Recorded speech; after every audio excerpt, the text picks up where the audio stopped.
দর্শক সবাইকে স্বাগত জানাচ্ছি আমাদের ক্রিক ফ্রেন্ডের নিয়মিত আয়োজনে। আমরা যেহেতু বিপিএল খুব ঘনিয়ে এসেছে, আমরা একটু বিপিএল নিয়ে আপডেট আপনাদের জানাতে চাই। আপনাদের অনেক দিন আগে, খুব সম্ভবত প্রায় মাসখানিক হয়ে যাওয়ার কথা, যে আপনাদের আমরা জানিয়েছিলাম যে দুর্বার রাজশাহী বেশ কয়েকজন বিদেশি ক্রিকেটারের সঙ্গে আলোচনা করছে, যোগাযোগ করছে। যদি চুক্তিগুলো শেষ পর্যন্ত হয়ে যায় তাহলে কিন্তু তাদেরকে আমরা বিপিএলে খেলতে দেখব রাজশাহীর জার্সিতে। যেখানে আমরা বেশ কয়েকজন ক্রিকেটারের নাম বলেছিলাম, সেখানে সবচেয়ে একটা 4-5 জন ক্রিকেটারের মাঝে একটা নাম ছিল মোহাম্মদ হারিস। আমরা বলেছিলাম যে আলোচনা চলছে, কারণ ওই সময় রাজশাহীর পক্ষ থেকে যে জিনিসটা ছিল যে অ্যাপ্রোচ করা হচ্ছিল, কিন্তু কেউ তখন সেই মুহূর্তে রাজি হচ্ছিল না বলতে নেগোসিয়েশন একটা ব্যাপার থাকে, অনেক কিছুর ব্যাপার থাকে। আপনি কয় ম্যাচের জন্য পাবেন, রাজশাহীর জন্য সেটা কতটা প্রফিটেবল হবে, কত টাকায় পাচ্ছেন, এগুলো কিছু ব্যাপার থাকে। তো এই মুহূর্তে এসে যে খবরটা জানা গেছে যে দুর্বার রাজশাহী তারা নিজেরাই নিশ্চিত করে দিয়েছে যে মোহাম্মদ হারিস এবারের বিপিএল মৌসুমে তিনি দুর্বার রাজশাহীর হয়ে খেলতে যাবেন। গত মৌসুমে কিন্তু বিপিএল খেলতে এসেছিলেন, কিন্তু তিনি কিন্তু বিপিএল খেলতে পারেননি। আপনার যদি মনে থাকে, চট্টগ্রাম চ্যালেঞ্জার্সের হয়ে বিপিএল খেলতে এসেছিলেন, বাংলাদেশে এসেছিলেন, চট্টগ্রামের টিম হোটেলে উঠেছিলেন, কিন্তু দুদিন পর তাকে চলে যেতে হয়েছিল। তার একটা বড় কারণ ছিল যে পাকিস্তান ক্রিকেট বোর্ড তাকে এনওসি দিচ্ছিল না, সে কারণে কিন্তু তিনি বিপিএলটা খেলতে পারেননি। তার আগের মৌসুমে তিনি খেলেছিলেন সিলেট স্ট্রাইকার্সের হয়ে, সেবার সিলেট স্ট্রাইকার্স ফাইনাল খেলেছিল, যদিও সেখানে হারিসের খুব বেশি অবদান ছিল না। খুব সম্ভবত 4টা ম্যাচ খেলেছিলেন, 60 কিংবা 65 রান করেছিলেন, এর বেশি তিনি কিন্তু করতে পারেননি। কিন্তু পাকিস্তানে যদি আপনি ইয়াংস্টারদের দেখেন, যাদেরকে খুব বেশি হাইলাইট করা হয়, আপনি ধরেন ভবিষ্যতে তারকা ভাবা হয়, সাইম আইয়ুবের কথা আপনি বলতে পারেন, মোহাম্মদ হারিস তাদের মাঝে একজন। তো এইটা আমার কাছে মনে হয় যে একটা ভালো সাইনিং বলা যেতে পারে দুর্বার রাজশাহীর জন্য। কারণ আপনি দুর্বার রাজশাহীর টিমটা দেখেন, সেক্ষেত্রে কিন্তু এটা খুব ভালো সাইনিং আমি বলতে পারি। কারণ হচ্ছে আপনি যদি ওপেনিংয়ে যদি দেখেন, আপনি জিসান আলম আসছেন, তার সঙ্গে এনামুল হক বিজয় আছেন, এখন হারিস, তিনটা খুব ভালো ওপেনার।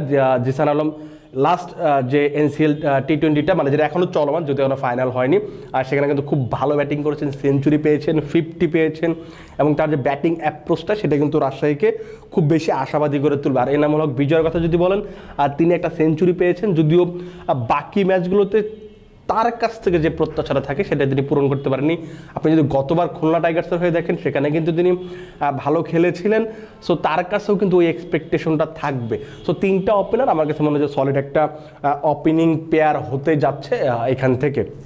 আর যদি দেখেন যে বিদেশি আসলে আর কে আসতে পারে, আপনারা যদি এর আগে যদি আপনাদের মনে থাকে যে বিলাল খান এবং সাদ নাসিম এবং লাহিরু সামারকনের কথা আপনারা জানতেন, কারণ লাহিরু সামারকন এবং সাদ নাসিমকে তার ড্রাফট থেকে নিয়েছিল, এবং বিলাল খানকে ড্রাফটের বেশ কিছুদিন পরে তারা নিজেরাই জানায় যে বিলাল খান আসছেন, তাদের হয়ে খেলবেন। গত মৌসুমে তিনি চট্টগ্রাম চ্যালেঞ্জার্সের হয়ে খেলেছিলেন, খুব ভালো বোলিং করেছিলেন। ডেথ ওভার বলুন, পাওয়ার প্লেতে বলুন, তার যে বাহাতি পেস বোলিংটা, ইয়র্কার, এগুলো কিন্তু খুব কাজে দিচ্ছিল চট্টগ্রাম চ্যালেঞ্জার্সের ভালো করার পেছনে, বোলিং ইউনিটে ভালো করার পেছনে তার একটা বড় অবদান ছিল। সো এবারও কিন্তু সেই জিনিসটা দেখা যায়। আপনি যদি চিন্তা করেন যে এক পাশ থেকে তাসকিন আহমেদ, এক পাশ থেকে বিলাল খান, সেটা কম্বোটা মনে হয় খুব ভালো হবে। তাসকিন আহমেদের পেসটা কাজে দিবে দুর্বার রাজশাহীর জন্য, আর হচ্ছে বিলাল খানের আপনি যদি ইয়র্কার বলেন বা দারুণ স্লোয়ার বলেন, এগুলো কিন্তু খুব বেশি কাজে দেবে। শফিকুল ইসলাম হাসান পেসার হিসেবে, মহর্ষেক অন্তর আছে, মহর্ষেক অন্তর এই লাস্ট যে চলমান যে এনসিএল টি20টা আছে, সেখানেও কিন্তু তিনি ভালো বোলিং করেছেন, সেটা তাদেরকে হয়তো আশাবাদী করে তুলবে।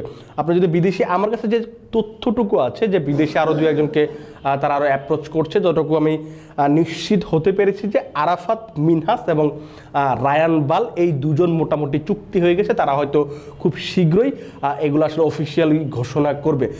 রায়ান বাল তাকে আপনারা নিশ্চিতভাবে চিনেন, বাংলাদেশে যেহেতু জিম্বাবুয়ের সাথে বাংলাদেশের খেলাটা অনেক বেশি হয়, লাস্ট 1-2 বছরে তো কমে গেছে, কিন্তু আপনি যদি তুলনামূলকভাবে চিন্তা করেন, বাংলাদেশ এবং জিম্বাবুয়ের খেলাটা অনেক বেশি হয়, এবং তাদের এই চলে আসাটা কিংবা বলেন ধরেন এই জন্য আপনি হয়তো রায়ান বালকে খুব বেশি চিনেন। বিপিএলও কিন্তু খেলেছেন লাস্ট মৌসুম, কিংবা তার আগের মৌসুমে তিনি সিলেট স্ট্রাইকার্সের হয়ে খেলেছেন, তার আগেও তার বিপিএল খেলার অভিজ্ঞতা আছে। তিনি ওই যে স্পিনটা, লেগ স্পিনটা করতে পারেন, তারপর হচ্ছে ব্যাটিংটা তিনি অ্যাটাকিং ব্যাটিং করতে পারেন, যেটা লেট লোয়ার অর্ডার বা ফিনিশারের রোলে তিনি খেলতে পারেন।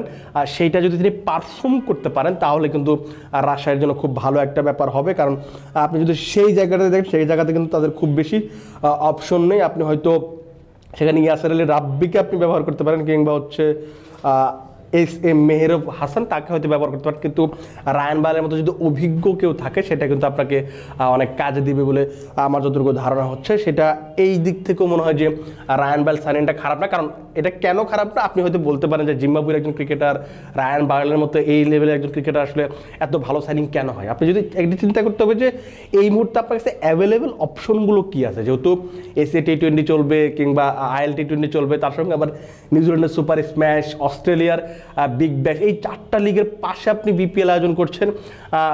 তো এইখানে আপনি নিশ্চিতভাবে বিশ্বের টপ গিয়ারের যে ক্রিকেটারগুলো আছে তাদেরকে আপনি পাবেন না, কারণ IL T20 বা এশিয়া T20 যেহেতু IPL ফ্র্যাঞ্চাইজি আছে তাদের সঙ্গে আলাদা একটা কানেকশন আছে, টাকা পয়সার ব্যাপার আছে। টাকা পয়সা হয়তো আমি একটু গল্প বলি, যেটা হচ্ছে যে আমি অনেকদিন আগে BPL এক ফ্র্যাঞ্চাইজির সঙ্গে কথা বলছিলাম। তারা বলছিলেন যে হারিস রৌফ খেলতে এসেছিলেন, তাকে কেমনে নিয়ে আসা গেল, মানে বিগ ব্যাশ ছেড়ে তিনি BPL খেলতেন। তখন তিনি বলেছিলেন যে তিনি তো আর স্বাদে খেলতে আসেননি, তাকে ওই কয়েক গুণ টাকা বাড়িয়ে দেওয়ার কারণেই তিনি শেষ পর্যন্ত BPL খেলতেছেন। তার মানে হচ্ছে BPL এর ফ্র্যাঞ্চাইজিরা সবসময় কিন্তু টাকা খরচ করতে রাজি আছেন, কিন্তু আসলে ওই অ্যাভেলেবেল ক্রিকেটারদের পাওয়া যায় না, যেহেতু ওই যে IPL এর সঙ্গে ক্রিকেটারদের আলাদা একটা ভালোবাসা বলুন, সম্পর্ক বলুন, সব কিছু লোভের একটা কথা বলুন, সে একটা ব্যাপার আছে, সেখানে পাওয়া যায় না। এই জন্য বললাম যে অ্যাভেলেবেল অপশন যেহেতু কম, সেখানে আপনি রায়ান বালকে খুব ভালো একটা সাইনিং বলতে পারেন। আর একটা সাইনিং যেটা বললাম যে আরাফাত মিনহাজ, তিনি খুব ইয়াংস্টার, পাকিস্তানের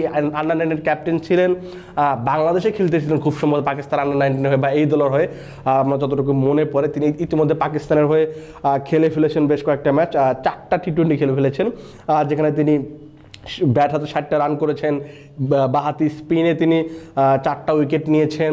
সো এই যে বাংলাদেশের কন্ডিশনে এই তার বাহাতি স্পিনটা একটা ভালো কাজে দেবে, আর ব্যাটিংটাও যদি করতে পারেন, মানে অলরাউন্ডার হিসেবে যেহেতু খেলতে পারেন, সেটা হয়তো কাজে দেবে। তিনি কিন্তু PSLও খেলেছেন, করাচি কিংস এবং মুলতান সুলতানসের হয়ে যদিও ম্যাচ খেলার সুযোগ পাননি, কিন্তু করাচি কিংসের হয়ে তিনি খুব সম্ভবত 2টো ম্যাচ খেলেছিলেন, যেখানে ব্যাটিংয়ে করা খুব বেশি সুযোগ পাননি, মাত্র 1 রান করেছেন, আর বল হাতে তার 1টা উইকেট আছে।